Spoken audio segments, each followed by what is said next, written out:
Hi guys, welcome back to my channel. So आज की इस वीडियो में मैं आपके साथ शेयर करने वाली हूँ nursing care plan on poisoning. अगर पॉइजनिंग का पेशेंट आपको मिला है और अगर आपको उस पर नर्सिंग केयर प्लान बनाना है तो आप कैसे बनाएंगे। सबसे पहले you have to write student data, जिसमें नेम ऑफ द स्टूडेंट आएगा, year of the study and hospital लिखना है। उसके बाद पेशेंट प्रोफाइल आएगी जिसमें आइडेंटिफिकेशन डेटा आएगा, जिसमें as you know hospital registration number, patient name, age, father, जो मैरिटल स्टेटस, जो भी उसका बेसिक डेटा होता है वो लिखना होगा। उसके बाद इसको हम कंटिन्यू करेंगे। इसमें bed number, education, occupation, date of admission, discharge, date of doctor, diagnosis, ये सब आएगा। उसके बाद हिस्ट्री ऑफ इलनेस आएगा। हिस्ट्री ऑफ इलनेस में हमको सबसे पहले चीफ कंप्लेंट लिखनी है, then we have to write history of present illness.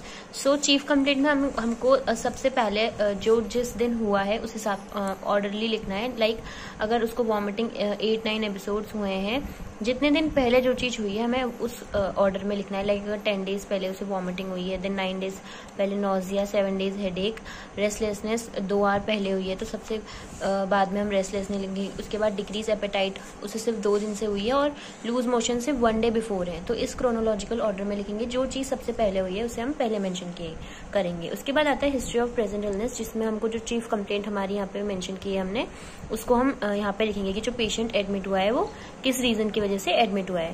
Then we have to write history of past illness, की जो पेशेंट है उसको कोई क्रोनिक डिजीज है लाइक हाइपरटेंशन, डायबिटीज, या कोई ऐसी कोई अदर डिजीज है लाइक थायराइड डिसऑर्डर या ट्यूबरकुलोसिस। उसके बाद हम यहाँ पे बनाएंगे अपना फैमिली हिस्ट्री का टेबल बनाएंगे, जिसमें name of the family member आएगा, age, marital status, occupation, relation to family member, health status and education status. उसके बाद हम यहाँ पे ड्रॉ करेंगे family tree. In some cases हम क्या करते हैं कि फैमिली ट्री को हम फैमिली ट्री हम पहले ड्रॉ करते हैं, फैमिली हिस्ट्री हम बाद में ड्रॉ करते हैं। इट्स अप टू यू, आप कौन सा पहला ड्रॉ करना चाहते हैं। फैमिली ट्री बनाने के बाद हमारा आएगा पर्सनल हिस्ट्री। पर्सनल हिस्ट्री में हम मेंशन करेंगे डाइटरी हैबिट पेशेंट की, वेजिटेरियन और नॉन वेजिटेरियन, देन एडिक्शन। उसके बाद हमारा आएगा socio economic status. Socio economic status में हम हाउसिंग, वाटर सप्लाई कैसा है, सैनिटेशन, इनकम, लोकेशन कैसी है, सेक्शुअल एंड मैरिटल हिस्ट्री देखेंगे पेशेंट की। उसके बाद हम देखते हैं फिजिकल एग्जामिनेशन। फिजिकल एग्जामिनेशन में जनरली आएगा जनरल अपीयरेंस एंड एक्यूपेटर, जिसमें बॉडी वेट, हाइट आएगा, वाइटल साइन आएंगे पेशेंट के, कलर ऑफ द स्किन आएगा।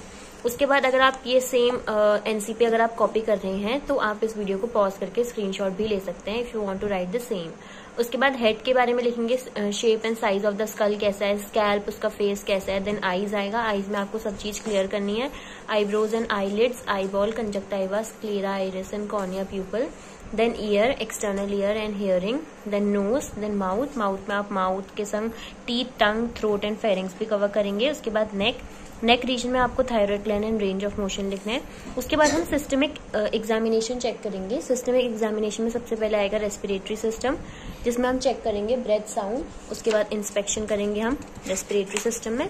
उसके बाद then will continue with percussion, auscultation and palpation. Respiratory system के बाद आएगा कार्डियोवैस्कुलर, इसमें भी हमें same inspection, palpation and auscultation करना है। देन कार्डियोवैस्कुलर सिस्टम के बाद हमारा आएगा जीआई सिस्टम। जीआई सिस्टम में भी सेम हमको इसी ऑर्डर में आपको मेंशन करना है। देन यूरिनरी सिस्टम में हमको यूरिन का कलर लिखना है, वॉइडिंग टाइम लिखना है, और अगर कैथेटर प्रेजेंट है या नहीं वो मेंशन करना है। Then we have to write reproductive system. Then comes next is integumentary system, आपको कोई लीजन या ब्लिस्टर्स प्रेजेंट है उसके बारे में लिखना है। मस्कुलर स्केलेटल सिस्टम में मसल टोन के बारे में लिखना है, मसल स्ट्रेंथ और एक्सट्रीमिटीज की स्ट्रेंथ के बारे में मेंशन करना है। Then neurological system, level of consciousness, memory, orientation, insight and judgement and general intelligence लिखना है पेशेंट का। उसके बाद हम लिखेंगे स्पीच, बिहेवियर, क्रेनियल नर्व के बारे में। अगर किसी भी cranial nerve, 12 pair of cranial nerve में से किसी में भी माल फंक्शन है तो वो मेंशन करेंगे। Then sign of meningeal irritation and gait. Reflexes लिखने के बाद आप ड्रॉ करेंगे यहाँ पे मोटर एग्जामिनेशन का ऐसा टेबल, जिसमें आपको nutrition, tone, power and coordination लिखना है। Then the most important thing comes is the medical management. So medical management में आपको नेम ऑफ द ड्रग लिखना है, रूट, डोज, टाइम, कितने टाइम में दिया है, बीडी, ओडी या टीडीएस, एक्शन क्या है उसका, और रिमार्क क्या है। सो ये था मेडिकल मैनेजमेंट। उसके बाद मेडिकल मैनेजमेंट के बाद आएगा हमारा वाइटल साइन, जिसमें आपको ऐसी टेबल ड्रॉ करनी है, उसमें नॉर्मल वैल्यू और पेशेंट की वैल्यू लिखनी है। Then next come is the lab investigation, क्या क्या लैब इन्वेस्टिगेशन पेशेंट की हुई थी, क्या उसकी नॉर्मल वैल्यू थी एंड क्या पेशेंट की वैल्यू थी। Next come is the nursing management. Nursing management में हमने पूरे डे 1 से डे 3 हमें जो नॉर्मली नर्सिंग केयर प्लान बनाने होते हैं वो मिनिमम 3 डेज के बनाने होते हैं। सो जो 3 डेज के हम नर्सिंग केयर प्लान बनाएंगे, सो उसमें 3 दिन का आप क्या मैनेजमेंट दे रहे हैं वो यहाँ पे लिखेंगे। नर्सिंग मैनेजमेंट के बाद आता है न्यूट्रिशनल मैनेजमेंट, जिसमें आप पेशेंट का रिड्यूस डाइटरी इंटेक ऑफ, कैसे आप उसका डाइटरी इंटेक किस किस चीजों में हमें डाइटरी इंटेक को रिड्यूस करना है वो लिखेंगे। इंक्रीज डाइटरी इंटेक ऑफ, क्या हमें इंक्रीज करना है, क्या हमें डिक्रीज करना है वो लिखेंगे हम न्यूट्रिशनल मैनेजमेंट में।